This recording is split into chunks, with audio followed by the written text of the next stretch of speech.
Hi hello it's me പ്രീതി. ഇപ്പോൾ നമ്മളുള്ളത് Bangalore metro സ്റ്റേഷനിലാണ്. നമ്മളിവിടെ നേരെ പോകുന്നത് ചിക്പേട്ട് മാർക്കറ്റിലേക്ക്.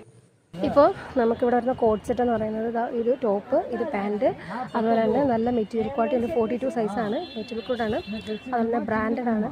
സോ ഇതിന് വരുന്ന റേറ്റ് എന്ന് പറയുന്നത് 350. അതുപോലെ തന്നെ ഇതും അടുത്തൊരു സെറ്റ്, ഇത് രണ്ട് നമ്മളിപ്പോൾ എടുത്ത സെറ്റാണ്. സോ ഇതുപോലുള്ള കോഡ് സെറ്റുകൾ, ഇതിൻ്റെ പാൻറ്റൊക്കെ വരുന്നത് 500 ഒക്കെ റേഞ്ചിലാണ് വരുന്നത്. ഇത് അതുപോലെ തന്നെ വരുന്നൊരു ടോപ്പ് പാൻറ്റൊക്കെ സെറ്റാണ്. ഇതുപോലെ തന്നെ ഒരുപാട് മോഡലുകൾ ഇവിടെ ഉണ്ട്. ഇതിനെല്ലാം കോഡ് സെറ്റ്, ടോപ്പ് പാൻറ് എന്നുള്ള സെറ്റിന് വരുന്നത് 350 റേറ്റിലാണ് വരുന്നത്. XXL ആകുമ്പോൾ റേറ്റ് ചേഞ്ച് ആവും. XL വരുന്ന സൈസ്, അതുപോലെ തന്നെ സ്മോൾ ആകുമ്പോൾ അതിലും റേറ്റ് കുറയും. സോ ഇതൊക്കെ കോഡ് സെറ്റ്. ഈ കോഡ് സെറ്റിനൊക്കെ 500-550 റേറ്റിൽ വരും. ഈ ചിക്പേട്ടിൽ തന്നെ നമ്മുടെ ഈ ഓരോ ഹൈറ എൻ്റർപ്രൈനേഴ്സിൻ്റെ തൊട്ടടുത്ത് വരുന്ന ഈ കോർണറിൽ വരുന്നതാണ് ഈ ഷോപ്പാണ്. അവിടെ നിറയെ നല്ല കളക്ഷൻ ഉണ്ട്. അതുപോലെ തന്നെ എല്ലാ ക്ലോത്തും നീറ്റാണ്, ക്വാളിറ്റി ഉണ്ട്. ഹൈനെക്കും കാര്യങ്ങളും വീനെക്കും എല്ലാം വരുന്ന എല്ലാ സെറ്റും ഉണ്ട്. കടയിൽ ഷോപ്പിങ്ങിന് കയറിയതെന്ന് തോന്നുന്നു, പാൻറ്റ് ഷർട്ടും എടുക്കാൻ കയറിയതാണെന്ന് തോന്നുന്നു ഒരു പശു ദൈവം.